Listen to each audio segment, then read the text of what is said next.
Who gave her a rifle? Lieutenant Colonel Raymond Voss slammed his fist on the briefing table so hard the room flinched. He snatched the roster, found her name, and drove his pen through it, ink tearing the paper like he was erasing a mistake. Then he grabbed Captain Merritt by the collar, 2 inches from his face. Fix this. Merritt's hands trembled. Nobody moved.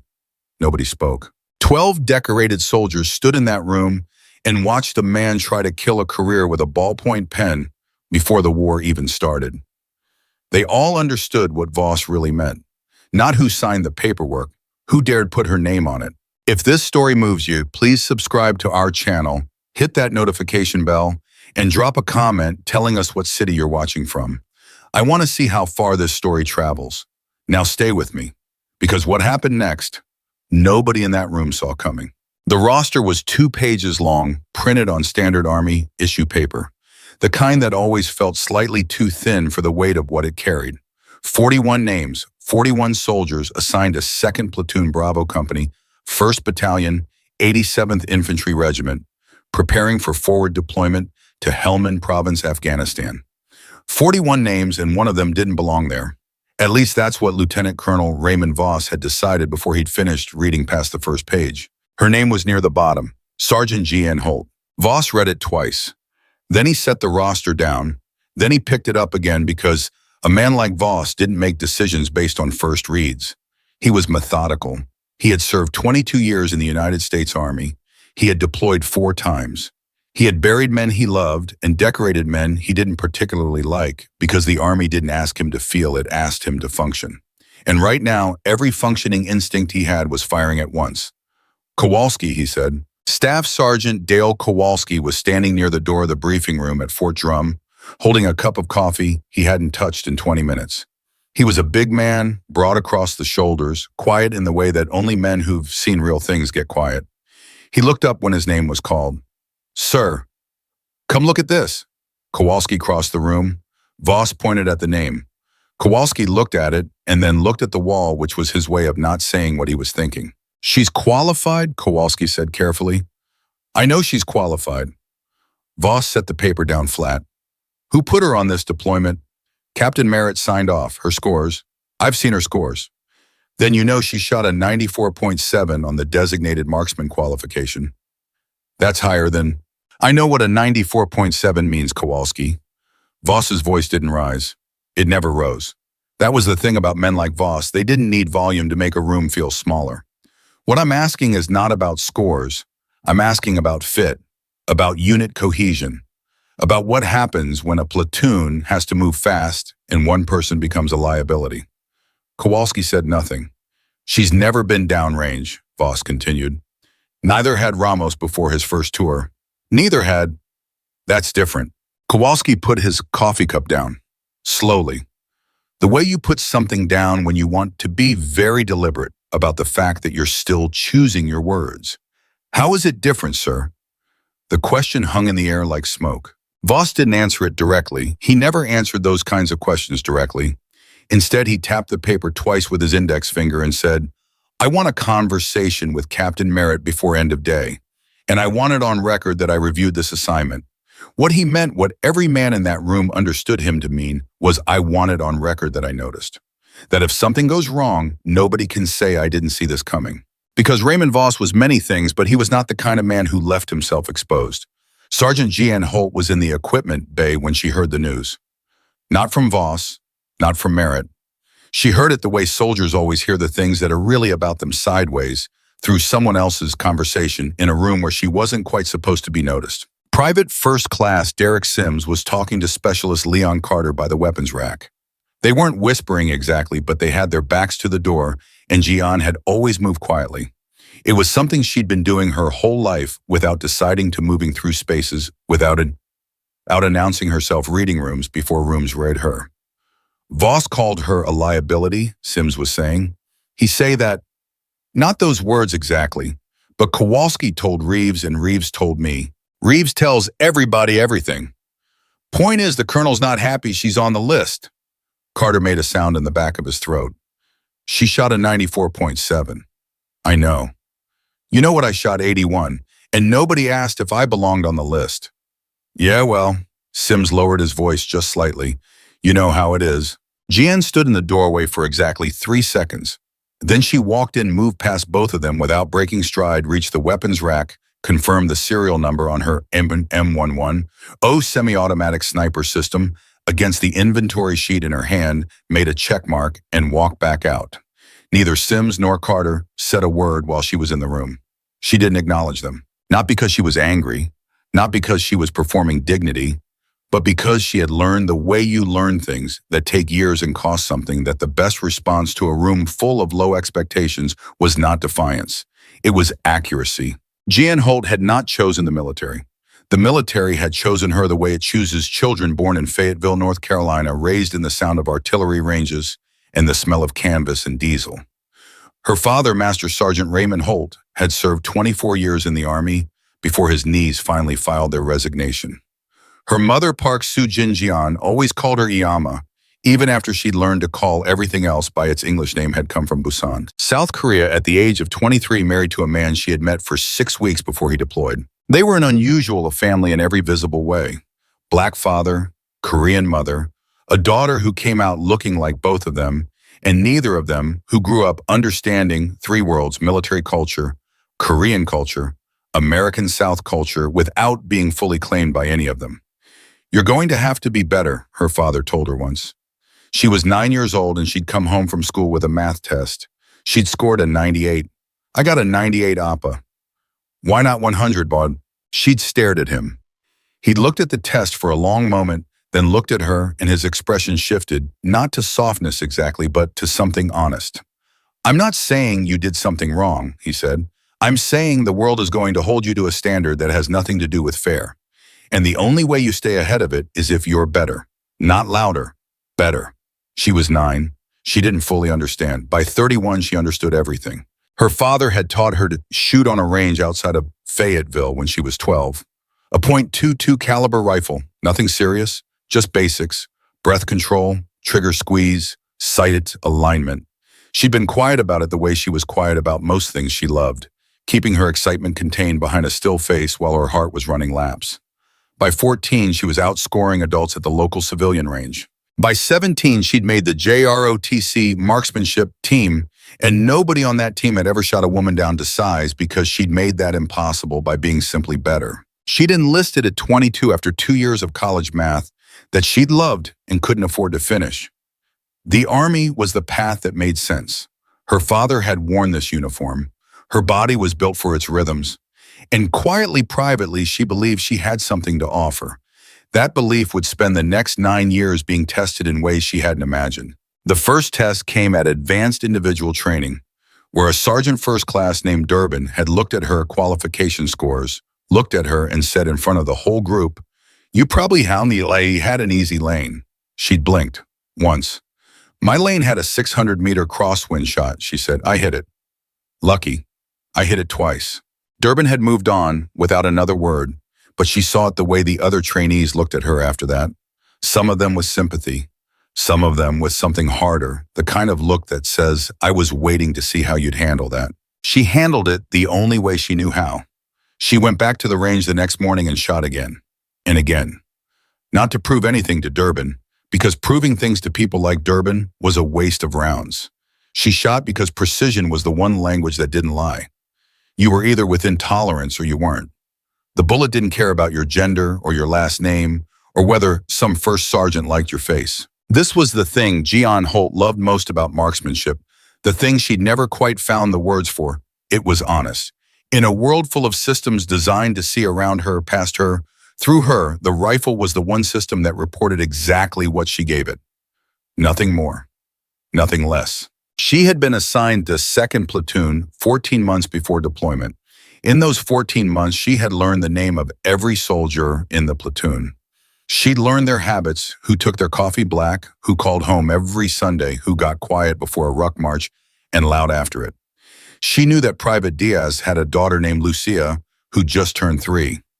She knew that Specialist Okafor sent half his paycheck to his mother in Lagos every month. She knew that Corporal Watkins had a bad left knee he was hiding from the medics because he was afraid they'd take him off the deployment list. She knew these things because she paid attention.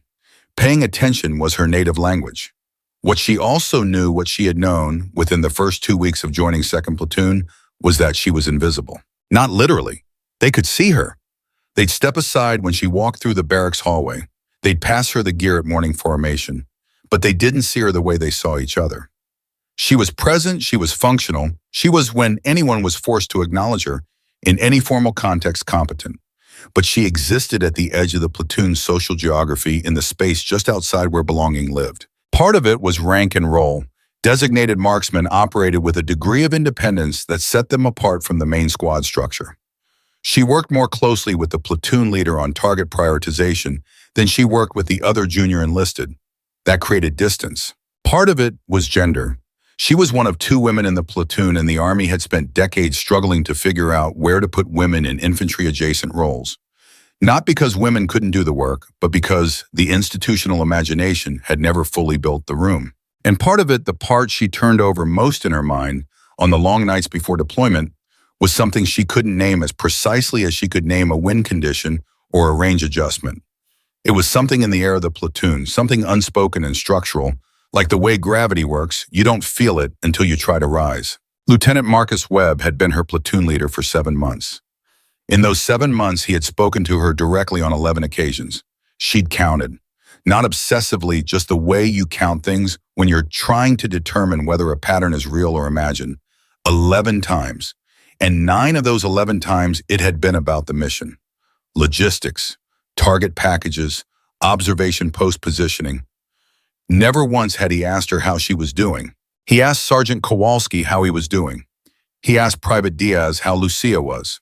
He stopped Corporal Watkins once after a long march and said genuinely, "You good man, you look like you're hurting." To Ji-An, he said, "DM, make sure your equipment's ready for the pre-deployment inspection."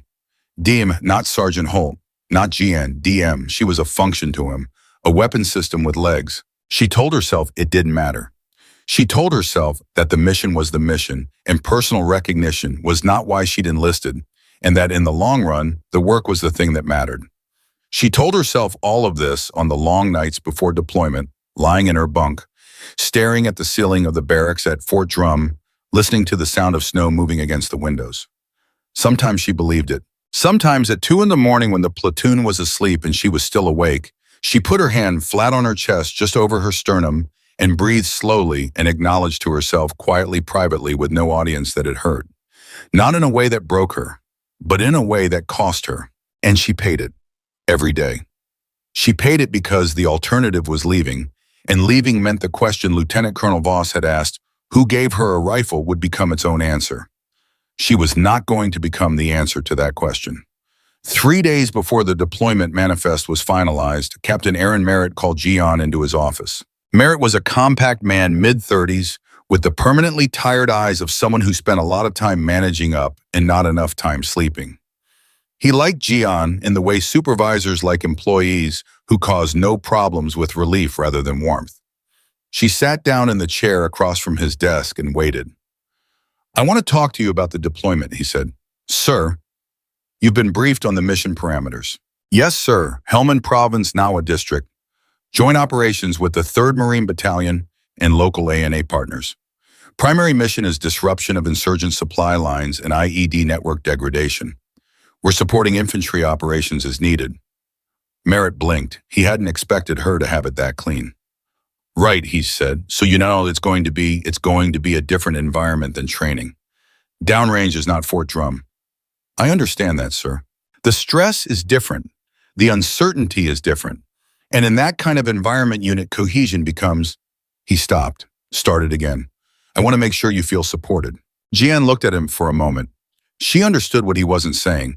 He wasn't checking on her welfare. He was covering himself. He was the man who'd signed her deployment authorization, and if anything went wrong with her performance or with the platoon's reaction to her, he wanted to be on record as having had this conversation. "Captain Merritt," she said, "I'm ready. I know your scores are..." "I'm ready," she said again. Not louder, just more final. "I've been ready for 9 years. I've done everything that was asked of me and everything that wasn't.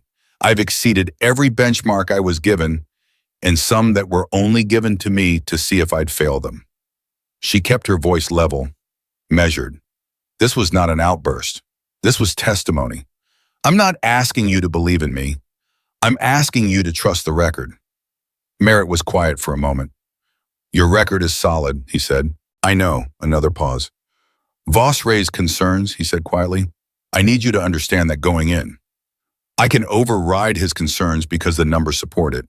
But downrange, the people who have concerns don't disappear. They just watch you differently. Ji-an absorbed this. I understand. If there's ever a moment where you feel like the platoon isn't, I'll handle it, sir. Merritt nodded. He looked like he wanted to say something more. Something real. Something about how he knew the system wasn't built for her, or how he admired the way she carried it, or how he wished he could change the air in the room rather than just giving her permission to breathe it. He didn't say any of that. He said, get some sleep before we fly out. Hellman runs on no sleep and bad coffee, and you're going to need your edge. Ji-an stood. Yes, sir. She walked out of his office and down the hallway and out into the cold Fort Drum air. And she stood there for a moment with the snow coming down around her and the sound of the bass going about its business. And she thought about her father. You're going to have to be better, she breathed in. Cold air, the kind that makes your lungs feel clean. She was better. She'd been better for 9 years. The question was whether better was ever going to be enough to make them stop asking who gave her the rifle. She didn't have an answer yet, but she had 42 days to find one. The night before they flew out, Ji-an sat in the barracks common room at 2300 hours alone, with her maintenance kit spread out on the table and her M110 disassembled in front of her. This was a ritual she'd developed years ago, not because her weapon needed cleaning the night before a deployment, but because the act of taking something apart and putting it back together correctly in the right order, with care, grounded her in a way that nothing else did. She knew the name of every part she touched. She knew the torque spec on every screw. She knew the way the trigger mechanism felt when the springs were seated correctly versus when something was off by a fraction. She'd put this rifle together in complete darkness in under 4 minutes on a bet she'd made with Corporal Watkins during a training exercise. She'd done it in 3 minutes and 42 seconds. Watkins had paid her $20 and never mentioned it again. She was reassembling the bolt carrier group when she heard footsteps in the hallway, and then Corporal Elena Vasquez appeared in the doorway. The other woman in 2nd Platoon, a communications specialist from San Antonio, with a sharp laugh and tired eyes that never fully matched. Vasquez looked at the table, looked at Ji-an. You okay, she said. Yeah. Vasquez came in and sat on the couch across the room. She pulled her knees up. I keep thinking about my apartment, she said after a moment. Like I left my succulent on the windowsill. It's going to die. Ji-an didn't smile, but something around her eyes shifted. Leave a key with someone. I don't know my neighbors. Then the succulent dies. Vasquez laughed short and real. Then she was quiet for a while. The fluorescent light buzzed overhead. Sims told me what Voss said. Vasquez said eventually. She wasn't looking at Ji-an, she was looking at the ceiling. The whole who gave her a rifle thing. Ji-an kept working. Click of metal. Steady hands. Yeah, she said, that's garbage. Yeah. I'm just saying I wanted you to know that I know it's garbage, and that Kowalski knows, and Carter, and Elena. Ji-an said her name with a kind of gentleness that closed the sentence without closing the conversation. I know. Vasquez looked at her. I know who's in my corner, Ji-an said, and I know who's watching to see me fall, and I know the difference. She seated the bolt carrier group, smooth, perfect. What I can't afford to do is spend any energy on the wrong category. Vasquez was quiet for a long moment.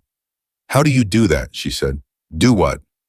Just be this calm all the time, every time. Ji-an set the upper receiver down and looked at it for a moment. Then she looked at Vasquez. I'm not calm, she said. I'm focused. Those are different things. Vasquez nodded slowly, the way you nod when someone says something true that you're going to need time to fully understand. She stayed in the common room for another 20 minutes, and then she said good night, and Ji-an said good night, and the barracks got quiet again. Ji-an reassembled the last component. She ran her function checks. Everything was seated, everything was right. She put the rifle in its case. She thought about Helmand Province. She thought about the 94.7 on her qualification card. She thought about her father's voice better not louder, and about the way Voss had pointed at her name on the roster, and about the 11 times in 7 months that Webb had spoken to her directly, and about the morning 3 weeks into training when she'd shot a 600-meter crosswind target twice in a row while Durbin watched in silence. She thought about all of it. Then she closed the rifle case, latched it, and went to bed. Because tomorrow none of that was going to matter. Tomorrow they were going to Helmand. And in Helmand, only one thing was going to matter: the shot. In 42 days, Sergeant Ji-An Holt would fire one round at a distance of 1,840 meters.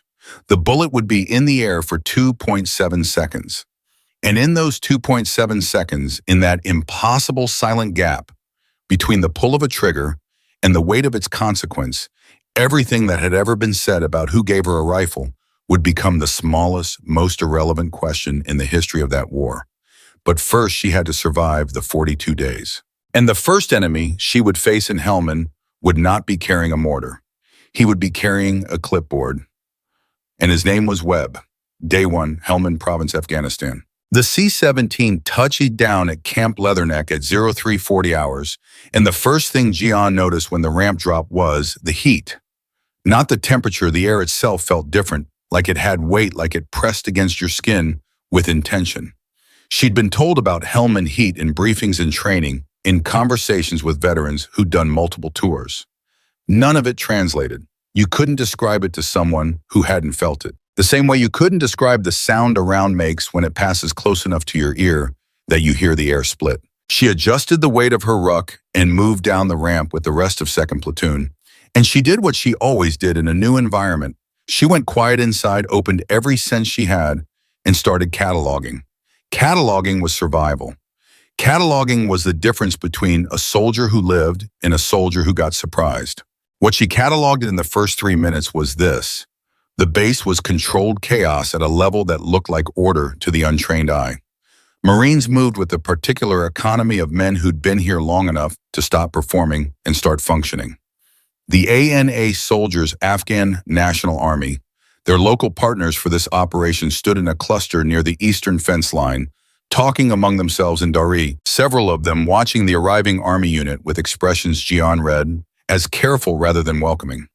The air smelled like diesel and something else underneath it, something dry and old, she couldn't name, but would come to know as the smell of a country that had been at war longer than she'd been alive. And Lieutenant Marcus Webb was already talking to someone he shouldn't have been talking to. She noticed it because she noticed everything, and because it was wrong, in the small, precise way that wrong things are wrong before they become obvious. Webb was standing 20 meters from the formation in conversation with the Marine captain, tall, pale, with the kind of confidence that comes from never having been seriously doubted, and the Marine captain was pointing at Ji-An's rifle case with an expression that wasn't exactly curiosity. Ji-An kept moving. She filed into the staging area with the rest of the platoon, set her gear down, and waited. Waiting was a combat skill. Most people didn't understand that. They thought waiting was passive. It wasn't. Waiting while staying alert, staying ready, not burning energy on anxiety was one of the hardest things a soldier could learn, and most of them never fully learned it. Kowalski appeared at her left. He didn't say anything for a moment.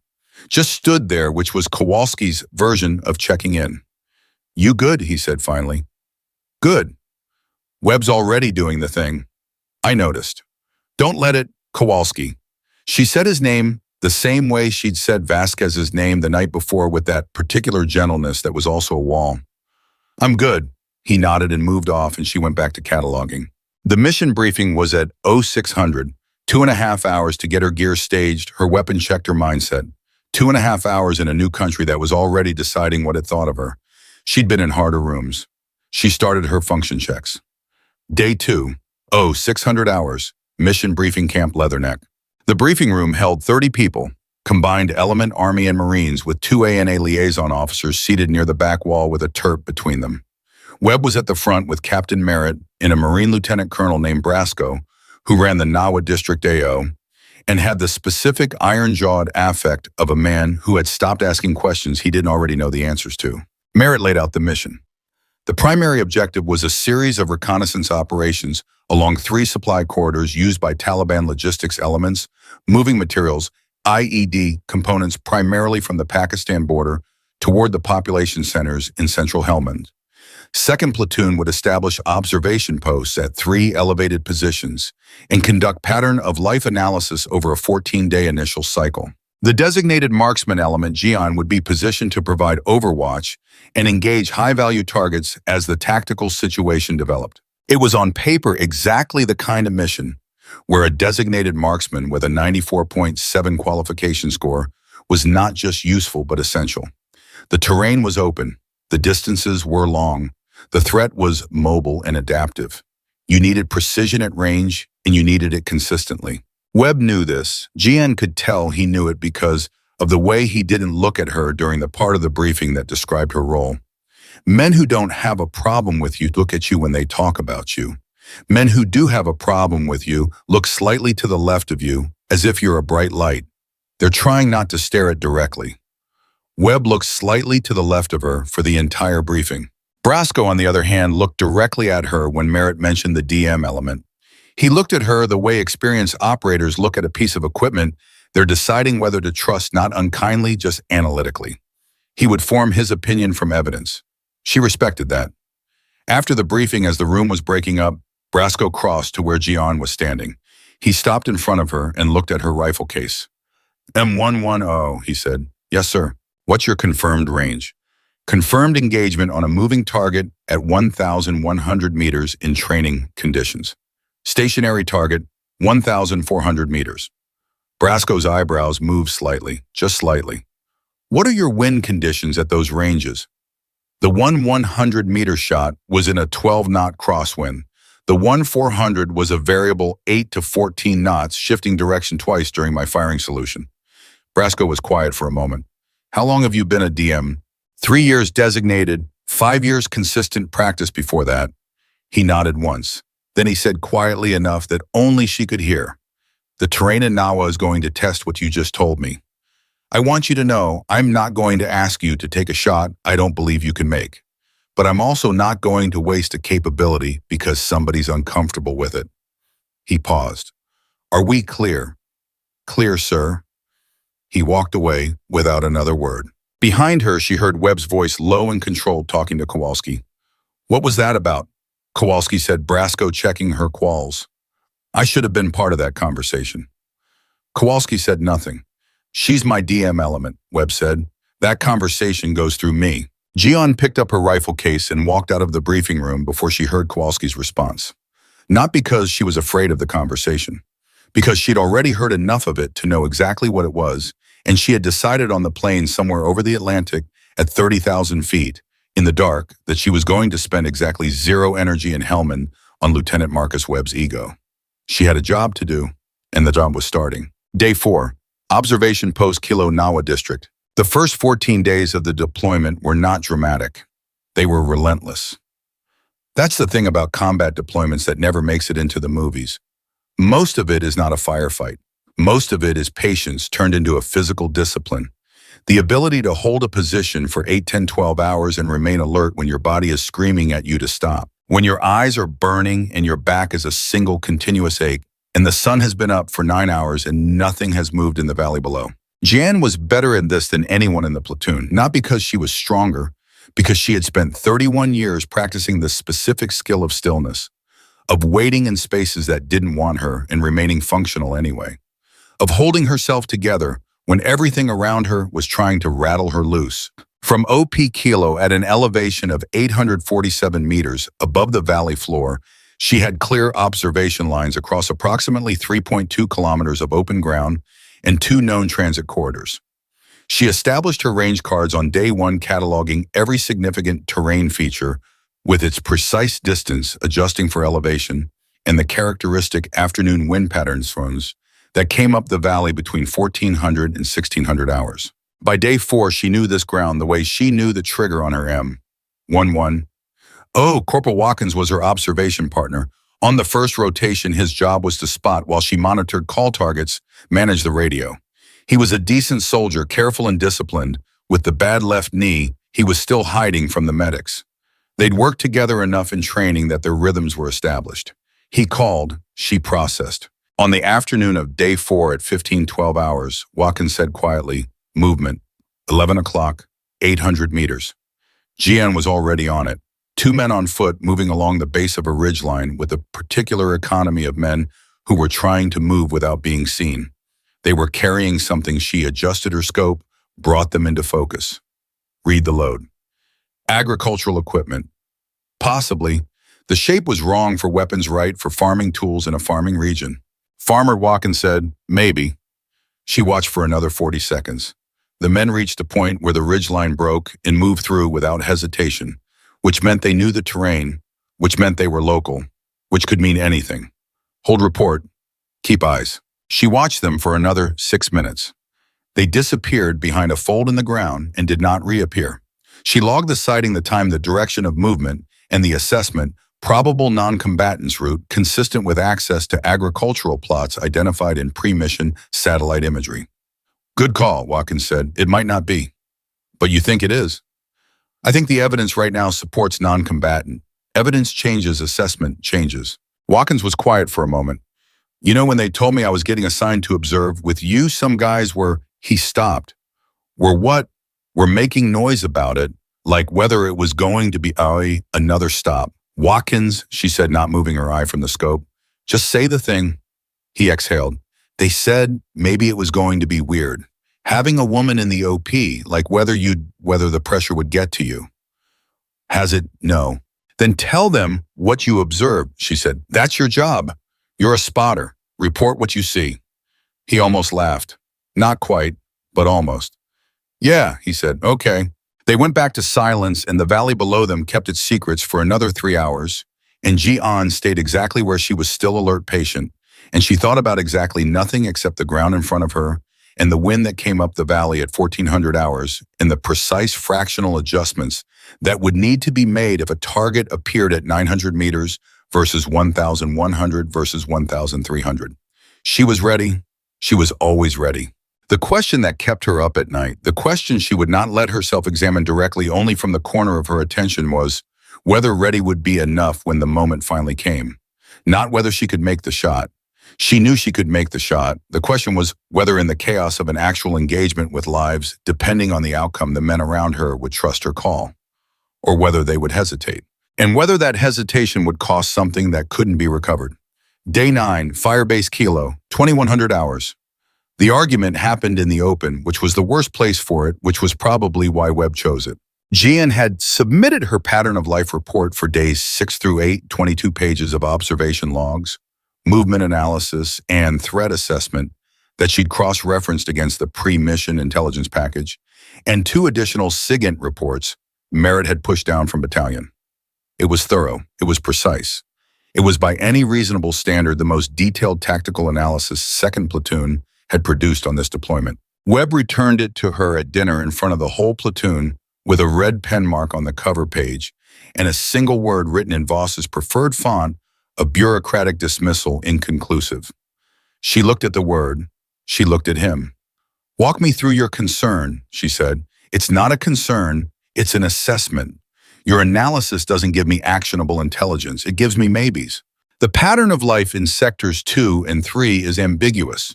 The reporting reflects that ambiguity. If I gave you false certainty, I'd be doing you a disservice. I need conclusions, Sergeant. I gave you conclusions. I concluded that the activity in Sector 2 is consistent with civilian movement patterns with 3 anomalies that require continued observation before we can classify with confidence. That is a conclusion. That's a hedge. That's tradecraft. She held his eyes. If you want me to write something more definitive than the evidence supports, that's not analysis. That's fiction. The table had gone very quiet. Webb's jaw moved. He was the kind of man whose face told you what he was deciding not to say. Resubmit by 0600, he said, with conclusions. The conclusions are in the report, sir. He walked away. Sims, sitting 3 seats down, stared at his food. Carter stared at his food. Okafor across the table looked at Ji-An with an expression that was 2 parts admiration and 1 part the specific fear of someone watching a person walk across ice that might not be thick enough. Kowalski next to her said nothing. After a moment, Vasquez at the far end of the table said, "So is the food always this terrible, or is it a deployment special?" 3 people laughed. The tension didn't break exactly, but it cracked just enough to breathe through. Ji-An ate her food. She rewrote nothing. She resubmitted the same report at 0558 hours with a cover memo that cited the FM2-0 Intelligence Doctrine Standards for pattern of life analysis and attached the relevant paragraph numbers. Merritt read it that morning, called her in, looked at it for a long time and said, "You're right." "I know, sir." Webb's going to say, "I know, sir." He rubbed his face. "Well, you're making my life very complicated, Sergeant Holt." "I'm doing my job, sir." He nodded slowly, the way a man nods when he knows something is true and wishes it weren't quite so inconvenient. "Carry on," he said. She carried on. Day 14, the twist nobody saw coming. At 1847 hours on day 14, a battalion-level intelligence report arrived at Firebase Kilo that changed everything. It had been flagged priority by the S2 at battalion, which meant it had come from a source with verified credibility, which meant it was real in the way that most intelligence was not quite real, not certain but close enough to act on. The report identified a specific Taliban logistics element operating in the Nawa district, a mortar team of 5 to 7 individuals that had been responsible for 3 attacks on coalition forces in the past 8 weeks. 2 soldiers dead, 1 Marine with permanent hearing loss. The team was mobile, disciplined, and careful. They had been evading coalition pattern of life observation for months. And Ji-An's observation logs from days 6 through 8, the report Webb had called inconclusive, had identified them. Not by name, not with certainty, but those 3 anomalies she'd flagged in Sector 2, the irregular movement patterns, the timing inconsistencies, the specific route choices that didn't match civilian agricultural behavior, they matched precisely the behavioral profile the S2 had developed for this element from 3 other sources over 6 weeks. Merritt called Webb in. He slid the battalion report across the desk. He slid Ji-An's resubmitted analysis next to it. He let Webb read both. Webb read them. He read them again. His face did the thing faces do when reality and ego are negotiating a settlement. "She flagged this in her initial report," Merritt said. Webb said nothing. "The report you returned to her with the word inconclusive written on it." Webb stopped. "The analysis wasn't definitive." "No, it was accurate, which is harder." Merritt leaned forward. "This element is going to move again in the next 48 to 72 hours based on the S2 assessment. When they move, they're going to transit through Sector 2, and when they do, we're going to have 1 shot, maybe literally 1 shot to stop them before they reach their target." He looked at Webb directly. "I need our DM positioned, I need her briefed, and I need her supported." Not managed, supported. Are we clear? Webb's jaw moved again. That same private negotiation playing out on his face. "Clear," he said. The word came out flat and correct and cost him something he hadn't expected to spend. Merritt nodded. "Get her in here." Webb walked out of the office, down the corridor, and to the door of the small room Ji-An used as a prep space. He stopped outside it. He stood there for 3 full seconds. She counted them later when Vasquez told her about it, because Vasquez had been in the hallway and had seen the whole thing. Then he knocked. "Sergeant Holt," he said. His voice was controlled, professional. "The captain needs you." She opened the door. She looked at him. He looked back at her, and for the first time in 7 months, he looked at her directly. Not to the left of her, not through her, at her. He didn't apologize. Men like Webb rarely did, and when they did, it was usually more about their own discomfort than your actual wound. But something in his expression shifted some small, reluctant recalibration of the internal map he'd been carrying. "The mission's changed," he said. "I heard," she said. She hadn't technically, but she'd been listening to this platoon long enough to know when the air changed. "Your analysis was," he stopped. "The battalion S2 corroborated it." She looked at him steadily. "I know." He nodded once sharp. "Captain Merritt's office, now." He turned and walked. She followed. And as she walked down that corridor in a fire base in Helmand Province, Afghanistan, 9 days into a 42-day deployment that was about to become something else entirely, she thought about the roster. The red ink, the pen going through the paper like a wound. Voss's voice in the briefing room at Fort Drum, in a world that now felt like it belonged to a different life. Who gave her a rifle? She hadn't answered that question then. She wasn't going to answer it now. But in the next 48 to 72 hours, the ground itself was going to answer it. She walked into Merritt's office, set her notebook on the desk, looked at the map spread across the surface sector 2. The transit corridor, the 3 anomalies she'd flagged now ringed in red by the battalion S2, and she felt the things she always felt before a mission went real. Not fear, readiness. The deep, absolute bone-level readiness of someone who has been preparing for one specific moment for 9 years and has just been told the moment is coming. She picked up the pen. She started to work. Day 15, Firebase Kilo, 0200 hours. She didn't sleep, not because she couldn't. Ji-An Holt had trained herself to sleep in 15-minute intervals in hostile environments, a skill her father had called combat rest, and her mother had called the ability to turn yourself off like a light switch. She didn't sleep because her mind was running a calculation that didn't have all its variables yet, and running an incomplete calculation to completion was the fastest way to get someone killed. The Battalion S2 report was 11 pages. She'd read it 4 times. Not because she didn't understand it the first time she understood it, the first time completely, but because each reading gave her something different. The first reading gave her facts. The second gave her patterns. The third gave her questions. The fourth gave her the shape of what she didn't know, which was the most important thing of all. What she knew: the Taliban mortar team designated Objective Garnet by battalion consisted of 5 to 7 personnel. They operated with a support element of 2 to 3 individuals who conducted advanced reconnaissance before the main team moved. They preferred high ground with concealed egress routes. They had struck 3 times in 8 weeks each time from a position that gave them a clean line to their target and a minimum of 2 withdrawal routes. They did not improvise. They were disciplined, patient, and methodical. In other words, they were professionals. And professionals were predictable if you understood their logic. What she didn't know, what kept her awake at 0200 hours, with the report spread across her prep table and her notebook open to a page covered in small, precise handwriting, was their specific timing pattern. The 3 previous attacks had occurred at 0847, 1312, and 1623 hours local. 3 completely different times of day, no apparent rhythm, which either meant they had no timing discipline, which contradicted everything else about their operational behavior, or it meant the timing was determined by a factor she hadn't identified yet.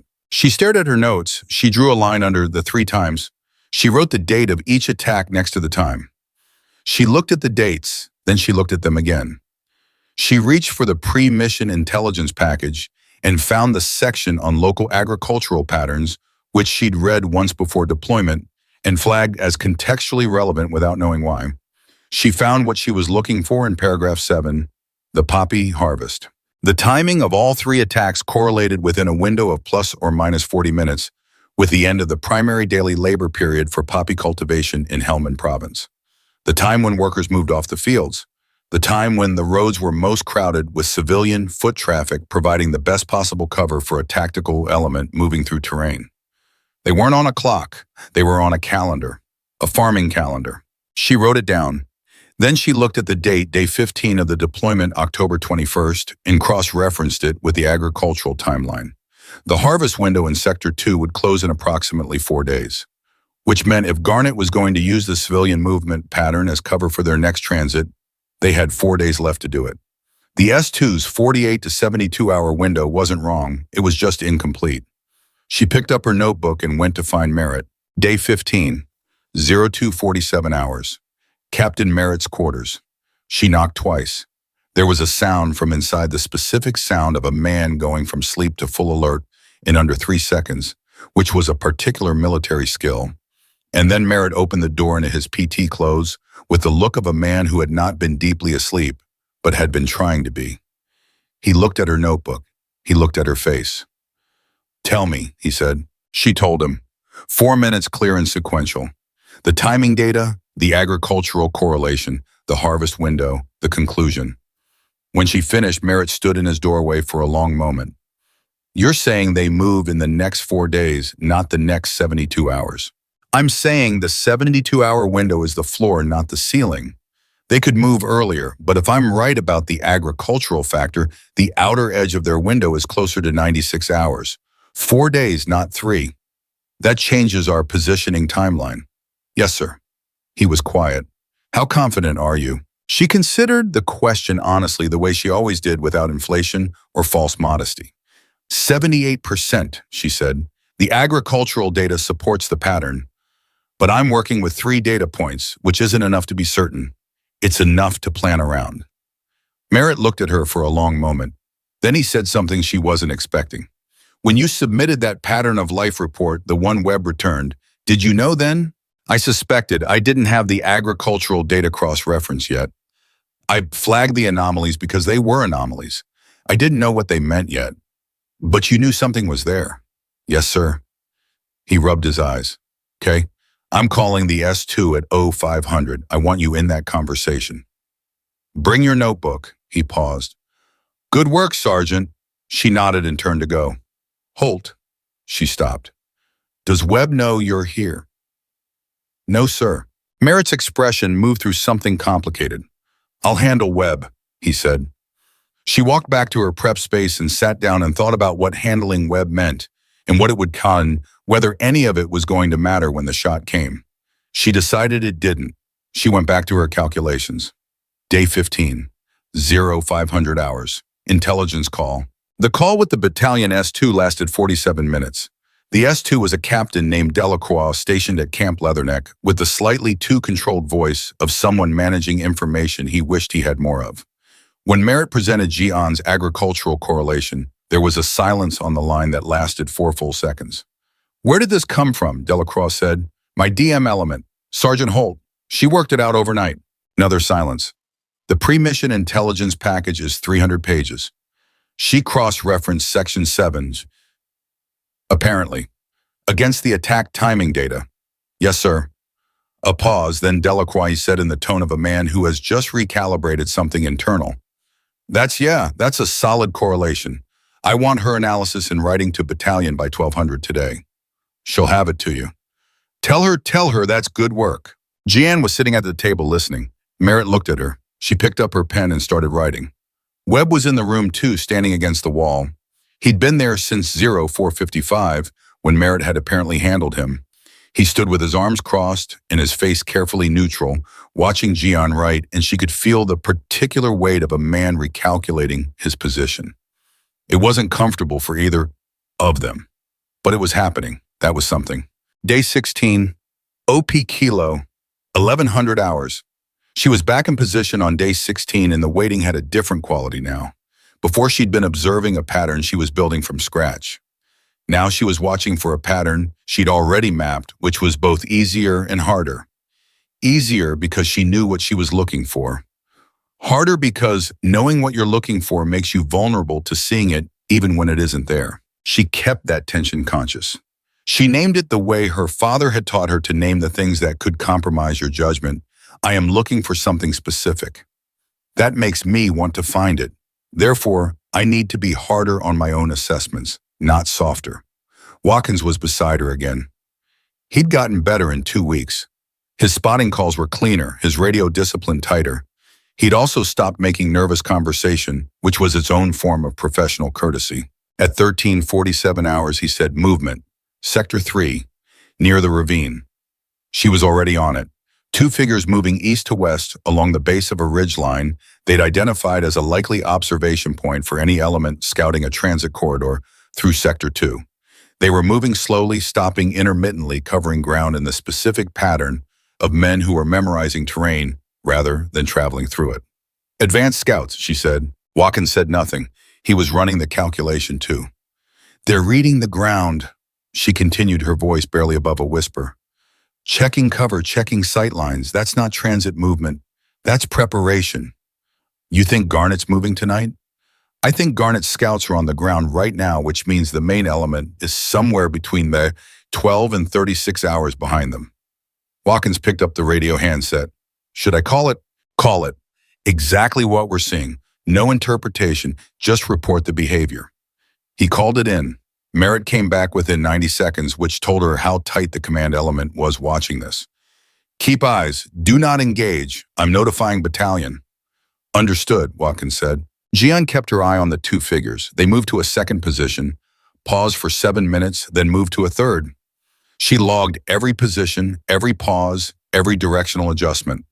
She was building a map of their logic where they chose to stop what they were looking at when they stopped what it told her about what they expected to happen next.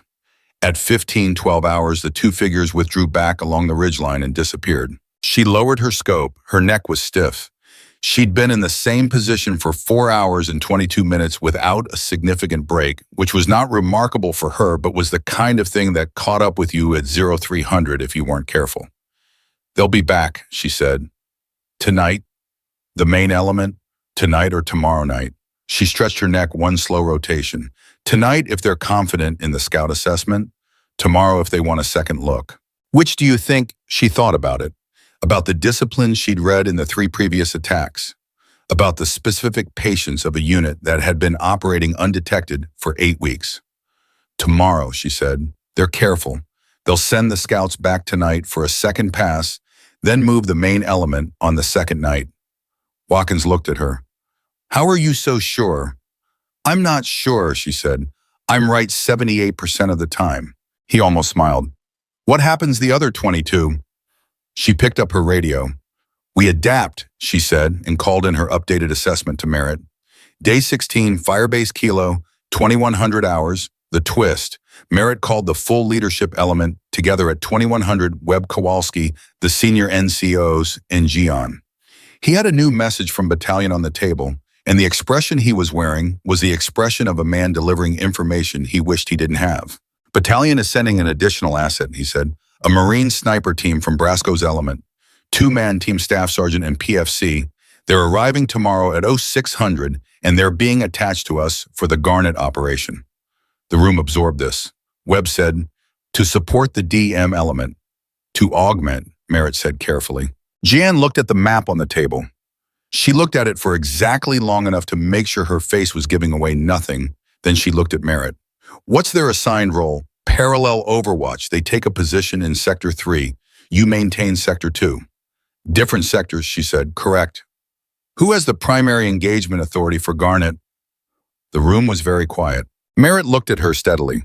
"That will be determined by tactical positioning when the engagement develops." Which meant it hadn't been decided yet. Which meant someone at battalion had decided that the Army DM who had been tracking this target for 2 weeks wasn't a sufficient primary and had sent a Marine sniper team to stand next to her, and the question of who pulled the trigger when the moment came was going to be resolved by geography and timing and the specific chaos of a real engagement. She understood immediately what had happened. The battalion report, her analysis, her name on the document. Someone upstairs had read it, had been impressed enough to act on it, and had simultaneously been uncomfortable enough with the source to add a redundancy. They had trusted her work without fully trusting her. It was the most precise version of invisible she had ever experienced. Kowalski beside her shifted his weight. He didn't say anything. He didn't need to. "Understood," she said. Her voice was level, professional. She picked up her notebook. "I want to brief the Marine team when they arrive. They need to be current on the pattern of life data before they take their position." Merritt nodded. "Arranged. And I want it on record that the engagement assessment places the primary threat axis through Sector 2, not Sector 3. If Garnet transits as predicted, the firing solution will originate from my position, not the augment team's." Webb said, "You don't have authority to—" "I'm not claiming authority," she said, looking at him directly. "I'm establishing an evidentiary record, so that when the engagement develops, there's no confusion about who had the better firing solution and why." The room was silent for 3 full seconds. Merritt said, "Noted, Sergeant Holt, that's noted." She left the briefing. She walked to her prep space, sat down, and for the first time in 16 days, she let herself feel something she'd been keeping carefully managed below the surface. Not anger, something colder and more precise than anger. The particular feeling of a person who has done everything right and is watching the system find new ways to doubt her anyway. She sat with it for exactly 4 minutes. She timed it because she'd learned that feelings needed time and not infinite time, and 4 minutes was enough to acknowledge something true without letting it become a distraction. Then she picked up her pen and went back to work. Day 17, 0600 hours, the Marines arrive. Staff Sergeant Luis Castillo was 29 years old from Laredo, Texas, with 3 tours in Helmand, and the specific weathered stillness of a man who had done this work long enough that it had become part of his character rather than something he performed. His partner PFC Aaron Tate was 22 and trying hard not to look like he was trying hard. Ji-An briefed them for 40 minutes. She laid out every observation log, every pattern analysis, every movement sighting from the past 16 days. She covered the agricultural correlation, the scout behavior from the previous afternoon, the predicted timing and route. Castillo listened without interrupting. When she finished, he looked at the map for a long moment. Then he looked at her. "You worked this out yourself," he said. Not skeptical, genuine. "Yes." "The agricultural correlation." "Yes," he nodded slowly. "That's a good catch. I've been in this valley for 3 tours, and I never made that connection." She looked at him. "Now you have it." "Now I have it." He looked at the map again. "Your Sector 2 positioning, what's your max confirmed range from the OPO? 1,400 meters on a stationary target in variable wind." He absorbed this. "And the predicted transit route puts them at between 900 and 1,200 meters from my position, depending on which side of the corridor they use." "Which side do you think they'll use?" "East side. It gives them better concealment during approach, and the wind runs east to west this time of day, which puts them upwind of any patrol element in the valley floor. They're careful. They'll use the wind." Castillo looked at Tate, then back at Ji-An. "All right," he said. "You know this ground better than we do. We'll run parallel. If the shot opens from your sector, it's your shot. We provide secondary." She looked at him. He meant it. She could tell he meant it the way you can tell when a professional is speaking from judgment rather than courtesy. "Thank you," she said.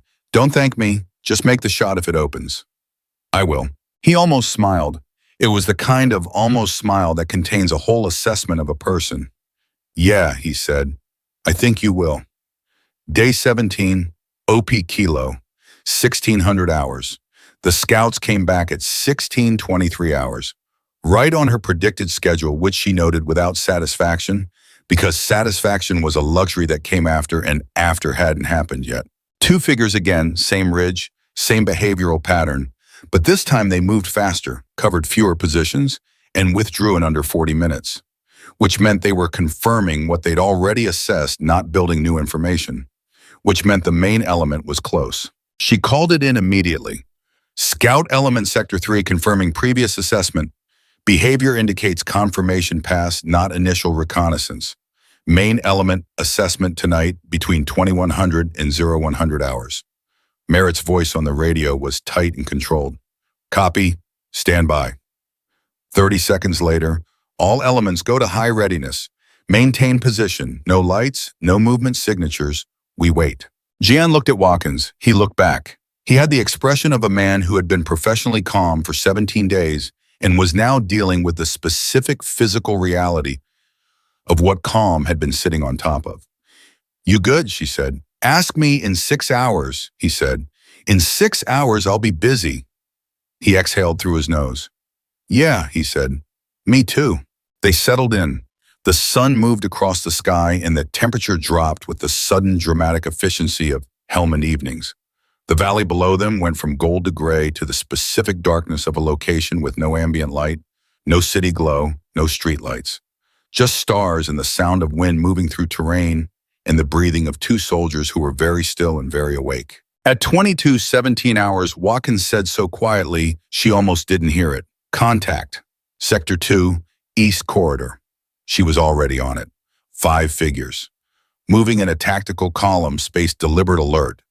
The lead element was carrying something long and cylindrical, a shape she had seen in intelligence photographs enough times to know exactly what it was before she confirmed it in her scope. A mortar tube. Objective garnet. Her heart did something she didn't let her hands feel.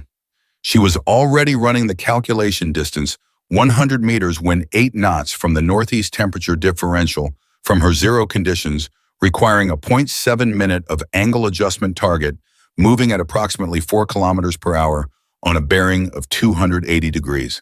"I have them," she said. Watkins had the radio in his hand. "Merritt, DM element, visual on objective garnet, 5 personnel, Sector 2 East Corridor. They're moving." The radio crackled. Merritt's voice, "Copy. Do you have a clean solution?" She looked through her scope.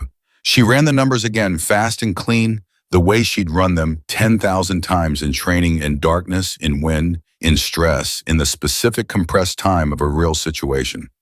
The lead element, the man with the mortar tube, was at 1,100 meters in closing. But then something changed. The column stopped. The lead element set down his load. Two of the rear figures moved forward, and in her scope, she watched them begin to set up, anchoring the base plate, establishing the firing position, moving with the fast efficiency of a team that had done this many times before. They weren't transiting anymore. They were setting up to fire. And 400 meters ahead of them, in the valley below, a patrol of 12 American soldiers was moving into range without any idea what was waiting for them. She had seconds, not minutes. "Merritt," she said, and her voice was absolutely steady, the way voices go steady when the body understands there's no room for anything else. "Garnet is setting up to fire. I have a firing solution on the lead element. Request engagement authority." The radio was silent for 1 second that lasted 10 years. Then Merritt said, "You are authorized to engage."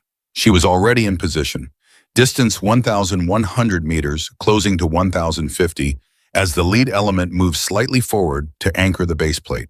Wind consistent at 8 knots. She made the adjustment. She breathed in. She breathed halfway out. She let the natural pause in her breathing, that half second of stillness, voice out between exhale and the body's next demand, hold her. Watkins said, barely audible, "They're almost set up." She knew. She could see it. The man who had been carrying the mortar tube was now reaching for something at his belt, the firing mechanism, the thing that would send the first round downrange into the patrol below, into 12 soldiers who didn't know they were in danger, who were moving through the dark with the ordinary alertness of people on patrol, not the specific hyper-alert of people who knew death was 11 seconds away. She put the crosshair where it needed to be. She pressed the trigger. The round left the barrel, and for 1.4 seconds, not 2.7, not yet, that number belonged to a different shot, a bigger shot, a shot that was still 8 days away. For 1.4 seconds, the world held its breath. The man dropped. The mortar team scattered 3 figures, moving in 3 directions, fast, controlled, trained, not panicked, professionals responding to contact. 2 of them grabbed the mortar equipment. 1 of them ran. "Castillo," she said into the radio, already cycling, already calculating the second firing solution. "Sector 3 egress, 2 personnel with equipment. You have them." Castillo's voice came back immediately. "I have them." 2 shots from Sector 3. 1, then another. Silence. Watkins was breathing hard next to her. She was not. She was already scanning for the 5th figure, the one who had run, the one who was in the dark, somewhere between her position and the valley floor, moving with the specific urgency of a man who understood exactly what had just happened to his team. "Patrol element," Merritt's voice on the radio, and she could hear something in it she'd never heard from him before. Not just professionalism, but relief, the genuine and physical relief of a commander who had just watched something terrible not happen.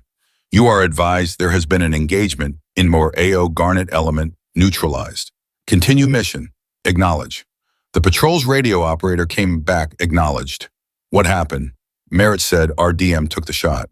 She heard those words. She heard them with the part of her that kept track of such things, the part that had been counting Webb's conversations, and Voss's pointed finger, and the red pen through her name on the roster. "Our DM took the shot, not just the function, the choice, the credit." She kept scanning. The 5th figure was gone, swallowed by the terrain in the dark. He would be found, or he wouldn't. That was a different operation, a different element, a different night. What mattered right now was the patrol in the valley below, which was still moving, still breathing, which was going to reach its objective tonight and file its report tomorrow and go on living its specific collection of lives. Lucia's father, the soldier sending money to Lagos, Corporal Watkins with his bad knee, all of them going on because a shot had been taken at the right moment from the right position by the right soldier. She lowered her rifle, just slightly, just enough. Watkins said very quietly, "Good shot." She said nothing, not because she was modest and not because she was cold, because the thing she was feeling in that moment was too large and too real for any 2 words she had in her. And she'd learned from her father, from 9 years in uniform, from every room that had tried to make her smaller, that some things didn't need to be said.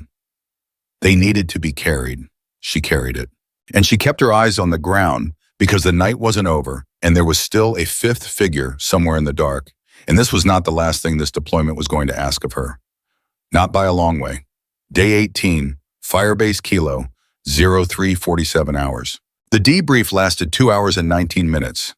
Ji-An sat at the table in Merritt's office, with her notebook open and her voice steady, and she answered every question that Merritt Webb Castillo and the Battalion S2 Captain Delacroix, patched in by radio from Leatherneck, asked her. She answered them in the order they were asked, with precision and without embellishment, the way she answered every question that mattered.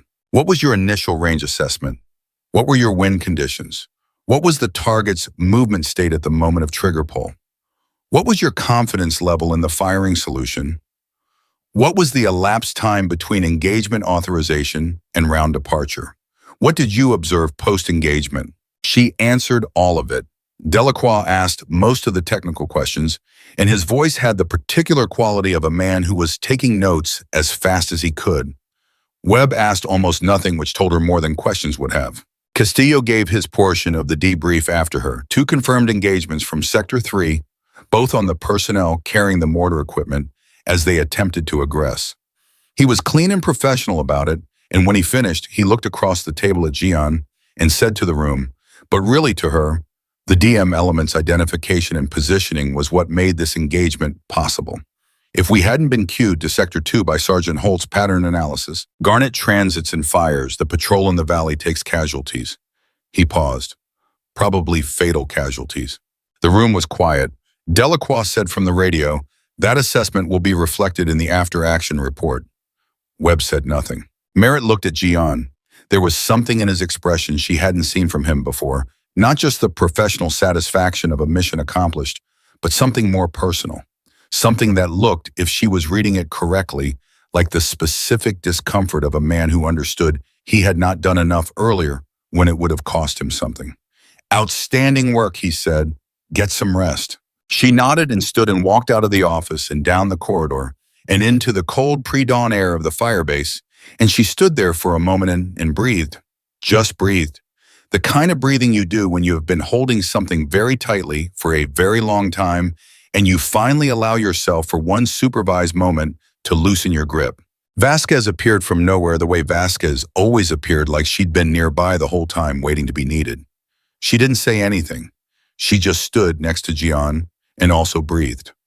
After a while, Ji-An said, "Did you hear?" Everyone heard, Vasquez said. Sims cried.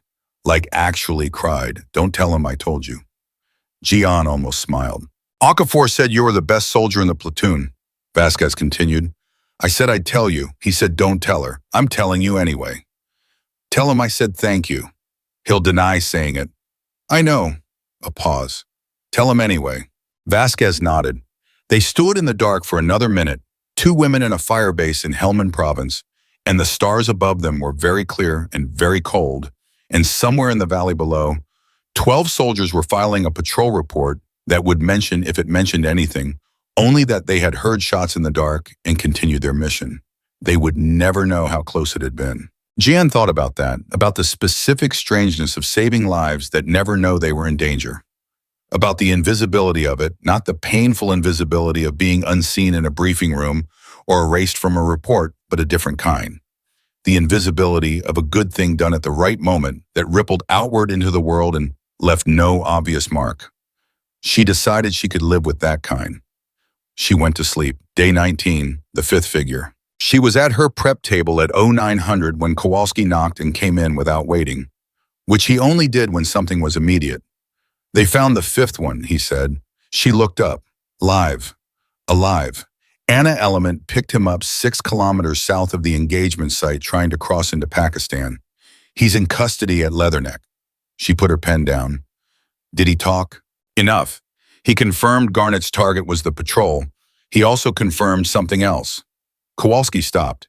He had the expression of a man choosing between 2 ways of saying a thing, picking the more honest one. Garnett had been tracking 2nd Platoon's movement patterns for 10 days. They knew our patrol routes. They chose the timing based on our schedule. She felt this information land with the specific weight of something that changed the shape of a situation she thought she already understood.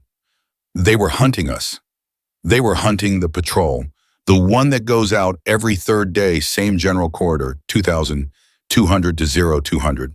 He paused. The one Webb established without varying the route. The room was very quiet. How many times had that patrol run that route, she said.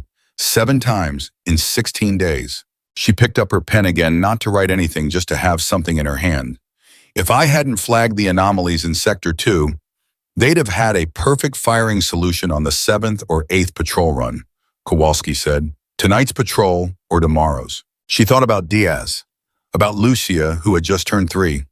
She thought about Okafor's mother in Lagos, waiting for the monthly transfer. She thought about Watkins and his bad knee and the specific stubbornness of a man who refuses to be taken off a deployment list because he doesn't want to leave his people. Does Webb know? She said. Merritt's telling him right now. She nodded. She stared at the pen in her hand. Then she said quietly something she hadn't said out loud before in this deployment. This is why the work matters. Not the recognition, not the report, the work. Kowalski looked at her for a moment. Yeah, he said, it is. He turned to go, then at the door. For what it's worth, Holt, and I know it's not worth as much as it should be coming from me instead of from the people who should have said it first, you were right. About everything from the start. She looked at him. The report, the analysis, the positioning, the shot. He said each word separately, the way you say things you want to stay said. All of it. She held his eyes. Thank you, Dale. He blinked. She'd used his first name. In 14 months, she'd never used his first name.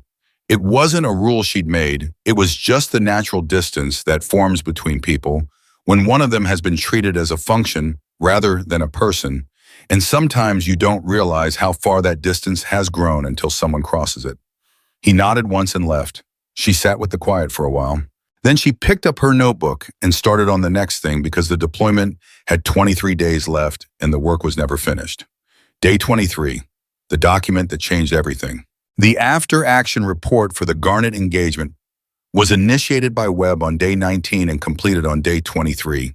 It was 11 pages long. Ji-An knew this because Merritt had told her it was being drafted, and she had specifically not asked to see it because asking to see it would have meant she was worried about what it said, and she was not going to give the report that power over her attention. She found out what it said on day 23 at 1400 hours, when Vasquez came to find her in the equipment bay with a specific look on her face, the look of someone who has received information they don't know how to deliver cleanly. The AAR went to battalion this morning, Vasquez said. Ji-An kept running her equipment check. Okay. Delacroix read it. Okay. He called Merritt. Vasquez paused. He asked who made the initial shot. Ji-An's hand stopped. Just for a second. 1 second of absolute stillness. And then she resumed the function check because training was the thing that held when everything else was negotiable. What did the report say? She said. Vasquez looked at her. It said the designated marksman engaged the primary target. It described the patrol that was saved. It described the mortar team. It described the positions, the timing, the outcome. She stopped. It never used your name. The equipment bay was very quiet. Not once, Ji-An said, not once. She set down the piece she was holding. She set it down carefully with control, which was the only way she knew how to set things down. She looked at the wall for a moment, at the gray concrete of a fire base in a country she'd come to because her country had sent her, because the work was real and the need was real and she had something to offer that nobody else in the platoon had. 11 pages, 1 shot, no name. Delacroix asked Merritt who made the shot. Vasquez continued softer now. Merritt told him. Delacroix said. She stopped. What did he say? He said, why isn't her name in this report? Ji-An turned and looked at Vasquez. Merritt didn't have an answer, Vasquez said. Or he had one, but he didn't want to say it on a recorded line. Ji-An looked at her for a long moment. Then she said with the particular evenness of someone who has been practicing evenness for a very long time. What happens now? Merritt's rewriting the report. Webb's report. Webb submitted it. Merritt has authority to revise before it's final. Vasquez held her eyes. He's putting your name in it. She nodded, slowly. Ji-An. Vasquez used her first name deliberately the same way Ji-An had used Kowalski's.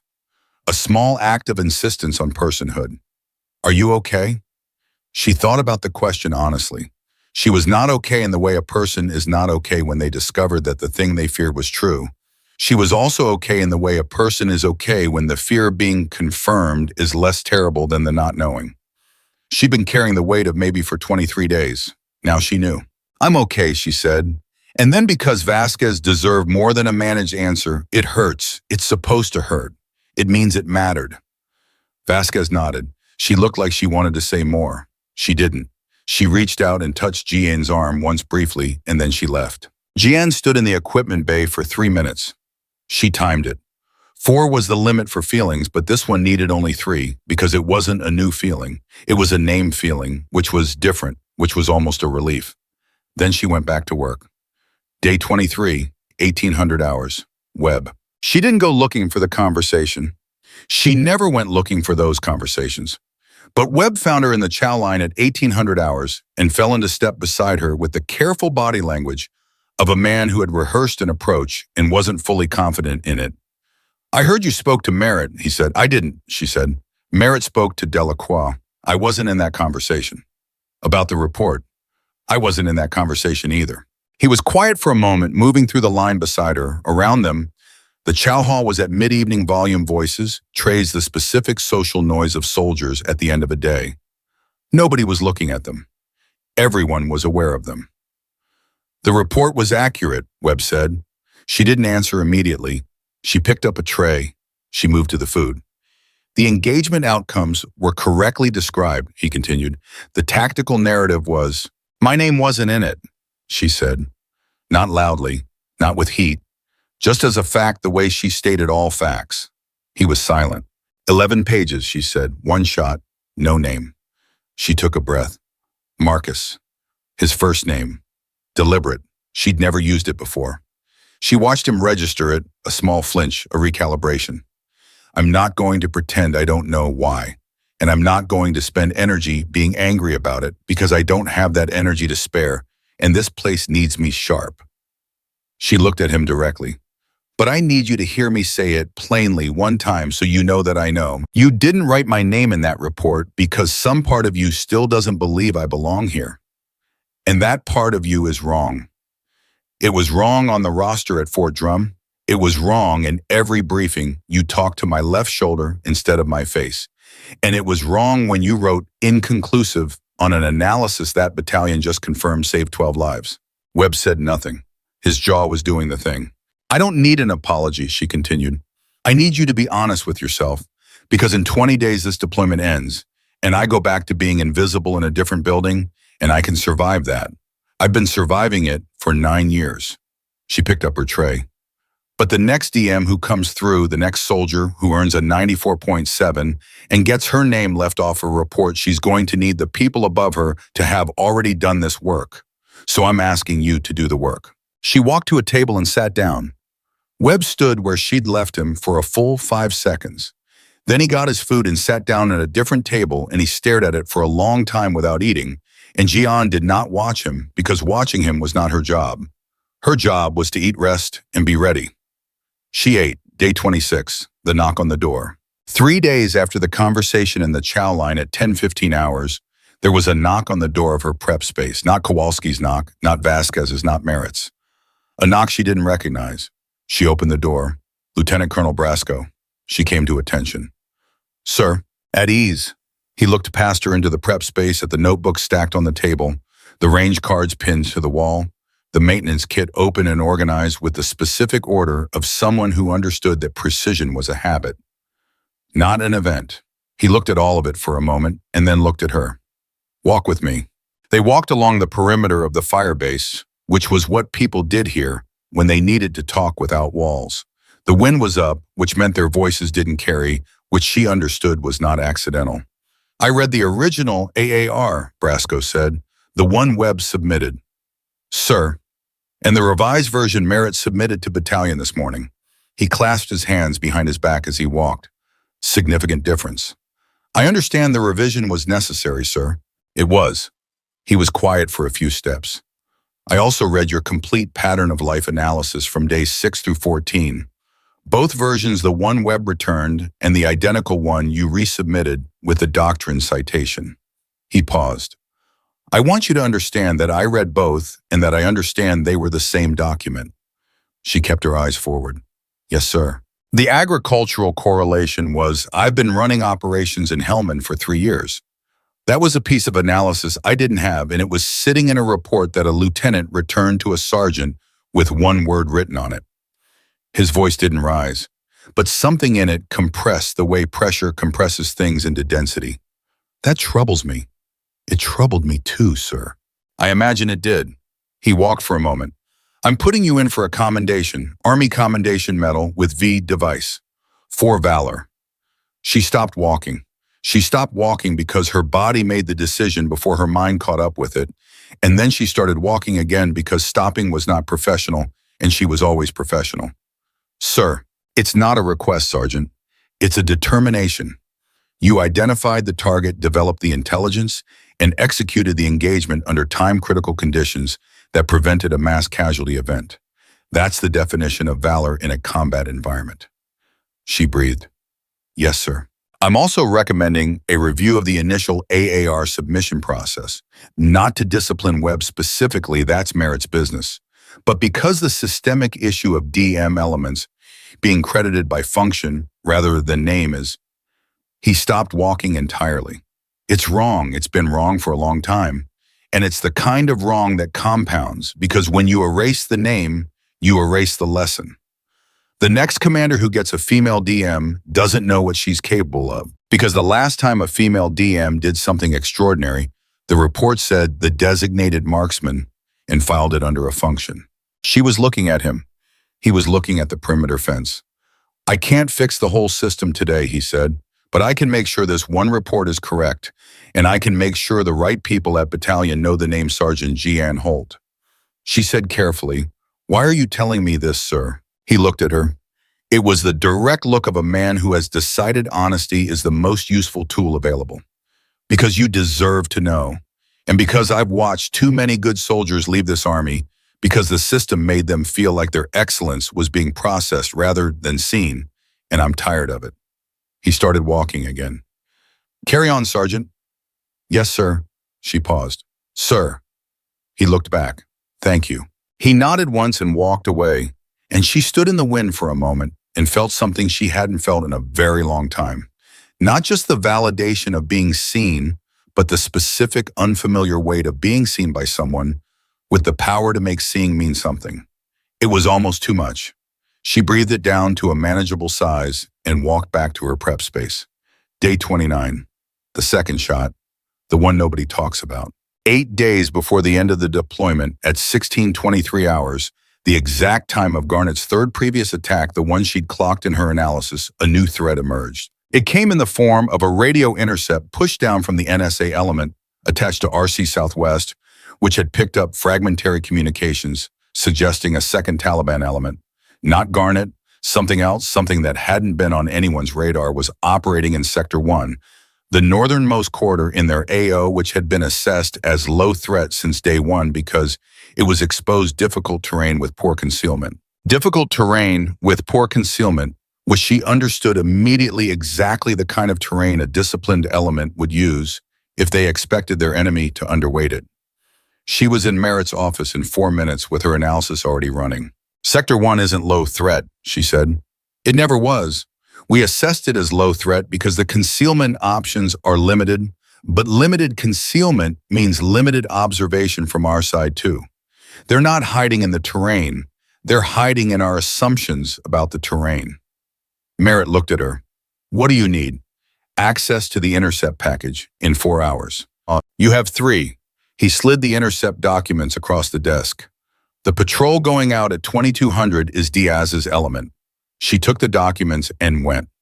She had the analysis done in 2 hours and 40 minutes.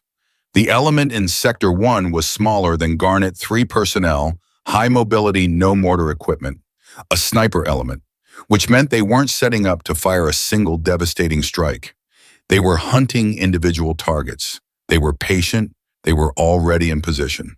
And the 2200 patrol was going to walk directly into their field of fire. She brought it to Merritt at 1927 hours. He read it in 5 minutes. He called the patrol and rerouted it in the next 10. Then he called Webb in and looked at him for a long moment and said, reroute confirmation. Sergeant Holt's analysis. Third time her work has directly prevented casualties. Webb said, "Yes, sir." It was the first time he'd said yes, sir, to a sentence that contained her name without also containing a qualification or a hesitation. It was small. It was real. She noted it the way she noted everything, without dramatics, without inflation, with the particular care of someone who understood that the truth mattered and that the size of the truth didn't change its nature. At 2200 hours, the patrol went out on the rerouted path. At 2247 hours, a coalition drone identified 3 personnel in Sector 1 in a position consistent with her analysis.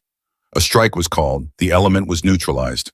The after-action report for that engagement was 4 pages. Merritt drafted it himself. It mentioned Sergeant Ji-An Holt by name in the first paragraph and again in the third. Webb read it before submission. He didn't change it. Day 38, what Webb did. 4 days before the end of the deployment, Marcus Webb did something Ji-An didn't expect. He came to her prep space at 2100 hours, knocked, and when she opened the door, he held out a single sheet of paper. She took it. It was a formal statement written in the precise bureaucratic language of Army documentation, addressed to Captain Merritt and copied to Battalion S2 and to Brasco's element at Leatherneck. It described in sequential and specific terms the pattern of life analysis Ji-An had submitted on day 8. The decision to return it marked inconclusive and the subsequent confirmation by Battalion that the analysis was accurate and actionable. It concluded with a sentence that had clearly cost him something to write. The initial assessment of this work as inconclusive was incorrect.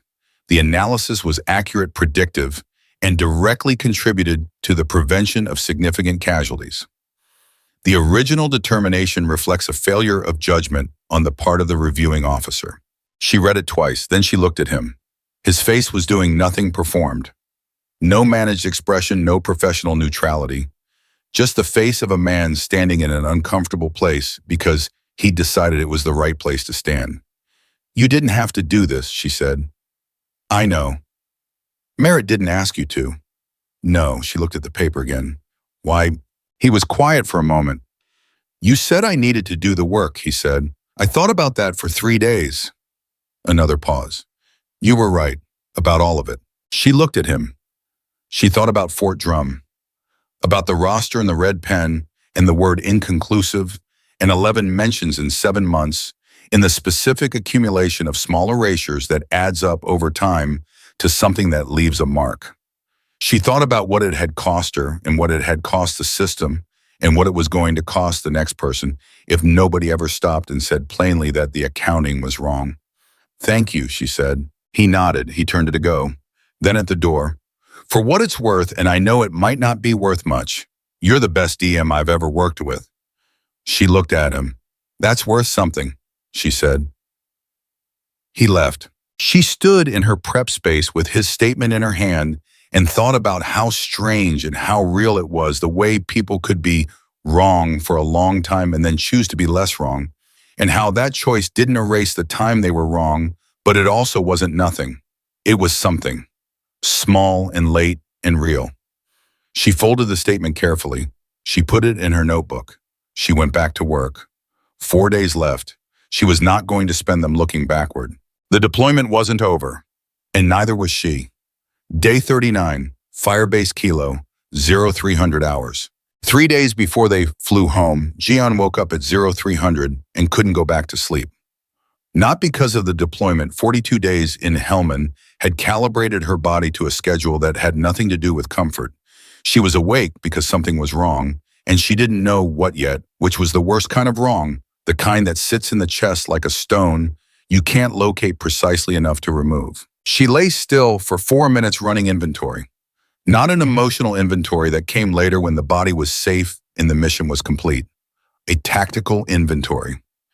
Every active element in her AO, every outstanding report, every patrol schedule for the remaining 72 hours, every piece of information she had that she hadn't yet fully processed. And then she found it. The 5th figure from the Garnet engagement, the one who had been captured and handed to the ANA element at Leatherneck, had been transferred to a coalition detention facility on day 20. Standard procedure. She'd noted it and moved on. But in the intelligence summary she'd received on day 37, there was a single line she'd read and filed and not fully weighted until right now at 0300 hours with 3 days left in the deployment. The fifth figure had been debriefed by ISAF intelligence and had provided information about a second logistics network operating through Nawa district. Not mortar teams, something else. A facilitation network, the people who move money materials and personnel between Pakistan and the interior. The network had a local coordinator who had been operating undetected for, according to the debriefed source, approximately 18 months. 18 months. She sat up. She reached for her notebook and opened it to the pattern of life logs from days 1 through 38 and started reading, not looking for anything specific. Looking with the wide, unfocused attention she used when she suspected the thing she needed was something she'd already seen but not yet understood. She found it on day 6 log. A vehicle. A specific truck, white with a damaged rear panel on the driver's side that had appeared in Sector 2 on 3 separate days, always between 700 and 900. Always moving east, always alone. She'd logged it as civilian traffic. Non-threatening. Consistent with the agricultural movement patterns in the area. She looked at the dates. Day 6, day 11, day 22. She looked at her Garnet timeline. Day 6 was when she'd first flagged the anomalies. Day 11 was 2 days before Garnet scouts appeared in Sector 3. Day 22 was 5 days after the Garnet engagement. After the engagement. The truck had appeared after Garnet was neutralized. She wrote that down and stared at it. A logistics coordinator doesn't stop coordinating because one of his assets gets hit. He assesses the damage and continues.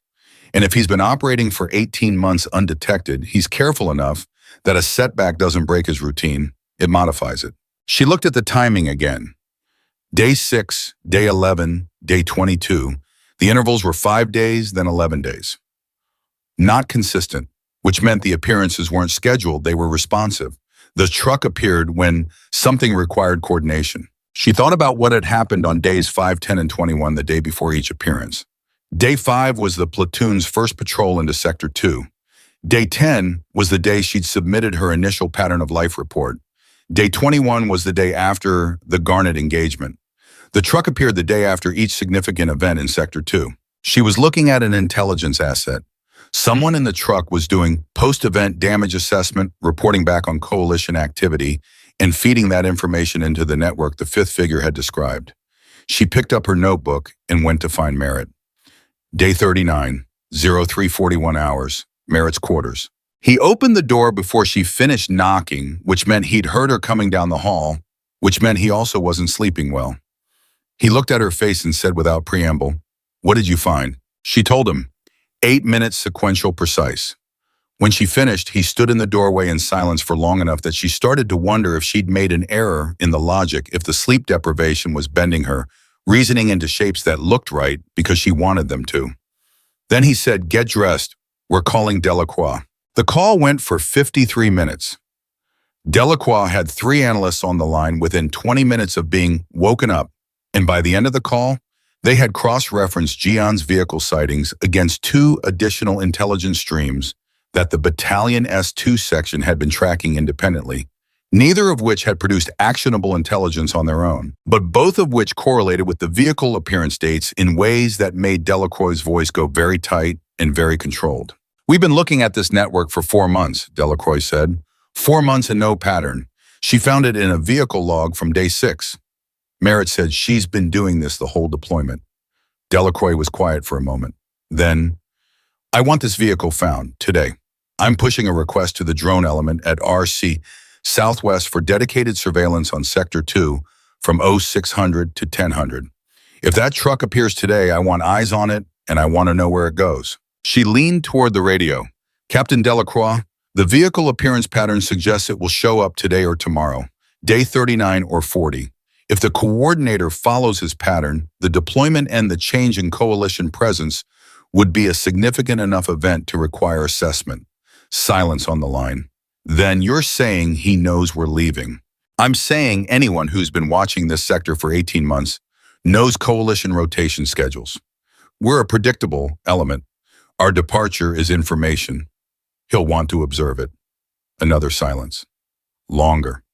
She could hear the analysts in the background, their voices low and fast. Delacroix said, "Sergeant Holt, I'm going to need you to be right one more time." "I'll do my best, sir." The call ended. Merritt looked at her across the table. The firebase was starting to wake up around them, the specific sounds of a military installation coming to life at 0430, the particular rhythm of people whose days are structured from the outside. 3 days left, he said. Yes, sir. You couldn't have found this on day 41. She almost smiled. Almost. The data was there on day 6, sir. I just didn't have the fifth figures debrief yet. He shook his head slowly, not with frustration, with the specific wonder of a man who keeps discovering that the thing he underestimated is larger than he thought. Get some breakfast. You're going to be on the radio all day. She was, day 39, 0743 hours. The truck. The drone picked up the white truck with the damaged rear panel at 0743 hours, moving east through Sector 2 on the same route Ji-An had logged 3 times in her observation notes. Delacroix's team was on it immediately. She was in the radio room at Firebase Kilo listening to the surveillance feed relay, her notebook open on the table in front of her. The truck drove for 11 kilometers, stopped at a compound that hadn't appeared in any intelligence reporting as significant, stayed for 22 minutes, then returned west on a different route. The second route passed through a small settlement that Delacroix's analysts identified within 4 minutes of the truck entering it as the location of a known Taliban facilitation node that had been dormant or apparently dormant for 7 months.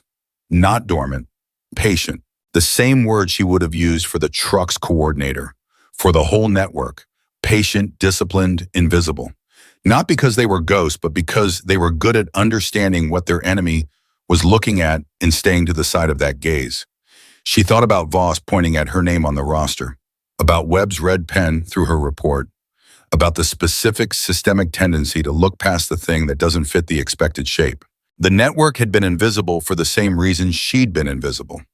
Nobody had been looking in the right direction. Delacroix's voice on the radio was controlled and rapid. We have positive identification on the compound and the settlement. I'm initiating a capture operation through the A element, non-kinetic approach. We want this network intact for further exploitation. Sergeant Holt, your vehicle assessment is the basis for this operation. I need you available for analytical support through end of day. Copy, sir. She stayed in the radio room for 11 hours. By 1900 hours, ANA forces with coalition advisors had detained 4 individuals connected to the facilitation network, including the coordinator, a man in his 50s who had been running logistics through Nawa district since before most of the soldiers at Firebase Kilo had enlisted. He had never fired a weapon at coalition forces. He had never needed to. He had simply kept things moving, kept people connected, kept the network alive through 7 coalition rotations by being the one element that everyone always classified as civilian. Delacroix called it 1923 hours. 4 detainees, network significantly disrupted. We're still assessing the full scope, but preliminary analysis suggests this coordinator was connected to at least 6 IED events in the past 18 months. He paused. 6 events. 11 coalition casualties. The radio room was very quiet. The analytical basis for this operation, Delacroix continued, and his voice had the specific weight of a man choosing his words for the record, was pattern of life vehicle analysis conducted by Sergeant Ji-An Holt, 2nd Platoon, Bravo Company, 1st Battalion, 87th Infantry. That will be reflected in full in the after-action documentation. Merritt, standing beside her, said, Copy, sir, understood. After the call ended, the radio room stayed quiet for a long time. Webb was there against the wall. Kowalski was there.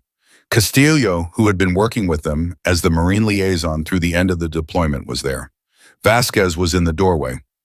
Nobody said anything for almost a full minute. Then Castillo said simply, damn. And that was enough. Day 40, the question that came back. She was packing her gear on day 40 when she heard the satellite phone ring in Merritt's office, and she heard Merritt's voice shift into the particular register he used when he was talking to someone significantly above him in the chain. She wasn't trying to listen. The firebase was small and sound carried, and she had learned a long time ago that information found you whether you were looking for it or not. She heard Merritt say, yes, sir, correct, Sergeant Holt, H-O-L-T. A pause. Designated marksman. She's been the analytical and engagement element for all 3 major operations in our AO. Another pause longer. Yes, sir, that's correct. The vehicle analysis was conducted independently overnight, 3 days before rotation end. The longest pause. I understand. Yes, sir, I'll pass that along. He came to find her 10 minutes later. She was folding her second set of uniforms. That was Colonel Voss, he said. She kept folding. Sir? He read Delacroix's preliminary report on the network disruption. Merritt stopped in the doorway. He asked who the Sergeant Holt in the report was. She looked up. I told him, Merritt said. I told him you were the DM on the Garnet engagement, the analyst on the Sector 1 threat, and the source of the vehicle pattern analysis that produced today's network disruption. He paused. He was quiet for a while. Then he asked how long you'd been with the platoon. She waited. I told him 14 months. He asked about your prior record. I gave him your qualification scores, your evaluation history, your commendation recommendation from Brasco. Merritt's voice was steady and deliberate. He was quiet again. Then he said, and I'm giving you his exact words because I think you've earned the exact words he said. Get her name on everything, every report, every citation, every document from this deployment. I want her name on all of it. Ji-An stood very still. And then, Merritt said, he asked me one more question. She waited. He asked who trained her. She felt the weight of that shift through her. Not the version of Voss who had driven his pen through her name on a roster, but this version, the version the deployment had made the one asking a different question now. Not who gave her a rifle. Who made her this good? The same impulse, but rotated 180 degrees. The difference between trying to erase someone and trying to understand them. It was not forgiveness. She wasn't in the business of forgiving systems, but it was movement, and movement was real. What did you tell him, she said. I told him she trained herself. She looked at him for a long moment. Thank you, sir, she said. He nodded. Get your gear packed. We fly out at 0500. Day 41, the last night. Vasquez found her on the perimeter at 21:30 hours sitting on an equipment crate in the dark, which was where Ji-An went when she needed to think without walls around her. Vasquez sat down on the crate next to her without asking which was the right move. They were quiet for a while. The wind was down tonight, which was unusual for Hellman, and the silence had a different quality than it usually did, not the watchful silence of a place that might produce a threat, but something closer to the silence at the end of something large. How do you feel? Vasquez said. Ji-An thought about it, actually thought about it, instead of giving the managed answer. Like I did the thing I came here to do, she said, and like I still had to fight for the right to do it every single day. Is that a win or a loss? Both. A pause. Mostly a win. Vasquez nodded. You know what Diaz said to me today? He said he wanted to name his next kid after you. Ji-An looked at her. I told him that was probably too much pressure for a child, Vasquez continued. He said he didn't care. He said, and I'm quoting, that woman is the reason Lucia has a father. Ji-An looked at the dark for a long moment. She thought about Lucia, 3 years old, a father she would grow up knowing, a man who would be there for her birthday parties and her school recitals, in the ordinary, irreplaceable dailiness of a life being lived. All of it existing because a shot had been taken at the right moment by the right person at a distance most people would have said was impossible. She thought about what her father had told her when she was 9 years old. Better not louder. She thought about the 41 days that had just happened to her and to the platoon and to the network in Sector 2 and to 12 soldiers on a night patrol who never knew how close they had come to not coming home. She thought about the name left off the report, about Voss pointing at the roster, about Webb's red pen and Merritt's quiet and Kowalski saying her name like it was something he needed to make sure stayed said. She thought about all of it. I'm going to be okay, she said. I know you are, Vasquez said. I've been watching you be okay in conditions where being okay was an act of warfare. You're the most okay person I've ever met. Ji-An almost laughed. Almost. It was the kind of almost that was better than the thing it was almost, because it was real. Day 42, 03:47 hours, the last calculation. She was the first person ready for the flight. She sat in the staging area with her rifle case between her feet and her ruck at her side and her notebook in her lap, and she did what she always did when she had time, and quiet she reviewed. Not the deployment, not the shots, not the reports, not the conversations. She reviewed her own performance with the same cold precision she applied to everything else. not to punish herself for the things that had gone wrong, and not to congratulate herself for the things that had gone right, but to understand. To extract the lesson from the experience the way you extract the round from the chamber after a function check, carefully with respect for what it is and what it could do. What she knew now that she hadn't known 42 days ago, the system was not going to change because she was excellent.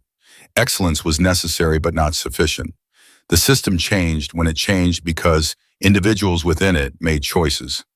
Merritt revising the report, Brasco recommending the commendation, Webb writing his statement, Delacroix saying her name on a recorded line, Voss asking the different question.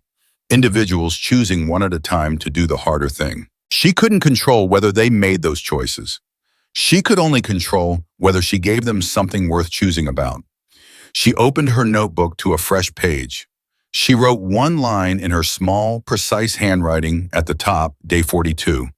Then she sat with it for a moment at this blank page that was also the first page of whatever came next, and she thought about what she wanted to carry forward and what she was done carrying. The weight of being doubted, she was putting that down. Not because it didn't matter, but because she had spent 9 years carrying it, and it had cost her exactly as much as she'd been willing to pay, and she was no longer willing to pay it. The doubt belonged to the people who had it, not to her. She was not its keeper.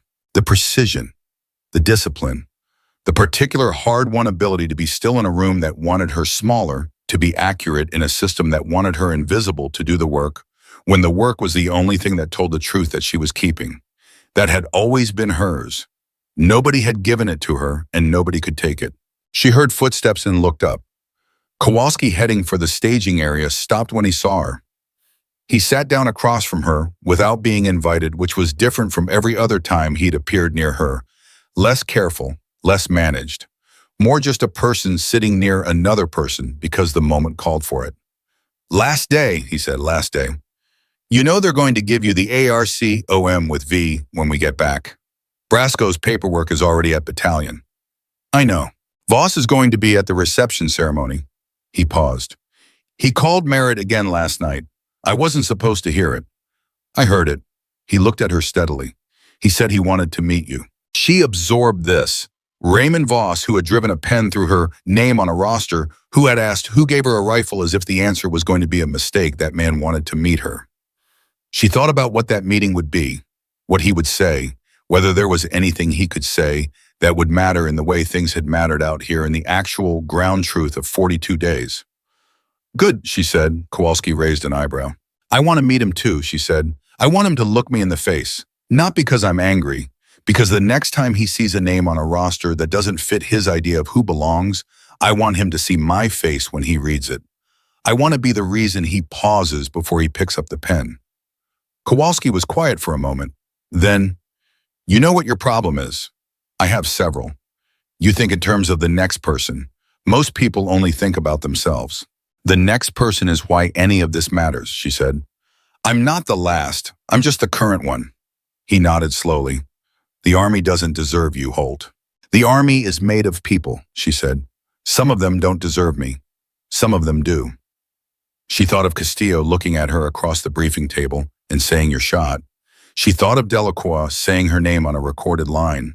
She thought of Watkins saying good shot in the dark in the aftermath when there was no audience and no performance requirement, and he just said the true thing. I'll take the ones who do.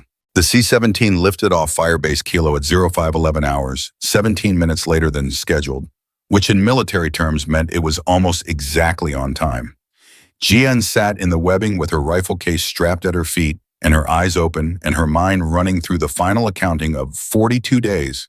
Not sentiment, not ceremony, just the honest ledger of what had happened and what it meant and what she was taking home. One confirmed engagement at 1,100 meters. One prevented engagement through intelligence analysis. One network disruption through vehicle pattern recognition. 12 soldiers who came home because she'd been on the right ridge at the right time with the right preparation behind her. An 11-page after-action report that had originally contained 0 mentions of her name, then 4 then, in Merritt's final submitted version 7. 7 times. Sergeant Ji-An Holt. 7 times her name was in the permanent record of a combat deployment in Helmand Province, Afghanistan, in the year 2009. And then there was the moment that wouldn't be in any report. The moment in the staging area when Corporal Diaz had come up to her before boarding, carrying his rifle in his ruck, and the particular look of a man who has been thinking about how to say something for several days and has finally decided to just say it. He'd stopped in front of her and looked at her and said, "Sergeant Holt, I named my daughter Lucia before this deployment, but if my wife and I have another one," he stopped, started again. "If we have a girl, I want to name her Ji-An." He swallowed. "If that's okay." She'd looked at him for a long moment. "That's okay, Diaz," she said. He nodded quickly like a man who had used up all his courage on the question and had none left for the aftermath. Then he turned and got on the plane. She'd watched him go. She'd thought about a little girl who didn't exist yet, who might someday be named for a woman she'd never meet, who would grow up carrying a name that had once been driven through with a red pen on a roster at Fort Drum, New York, by a man who thought it was a mistake. She'd thought about that for the entire taxi to the runway. And when the plane lifted off and the ground fell away beneath her, and Helmand Province receded into the gray pre-dawn distance, she felt something she hadn't felt in a very long time. Not relief, not victory, something quieter and more permanent than either of those. She felt like herself, like the full, complete, unabbreviated version of herself, not the function, not the DM, not the demographic, not the test case or the controversy or the question in a briefing room, just the person. Sergeant Ji-An Holt, Korean American, daughter of Raymond and Sue Jin, born in Fayetteville, North Carolina, wired for math, built for stillness, trained by herself for this. Nobody had given her the rifle. She had earned it. One round at a time, one calculation at a time, one day at a time, in rooms that didn't want her in reports, that erased her in a system that called her a function, and then asked her to do the things that only a person could do. She had earned every meter of it.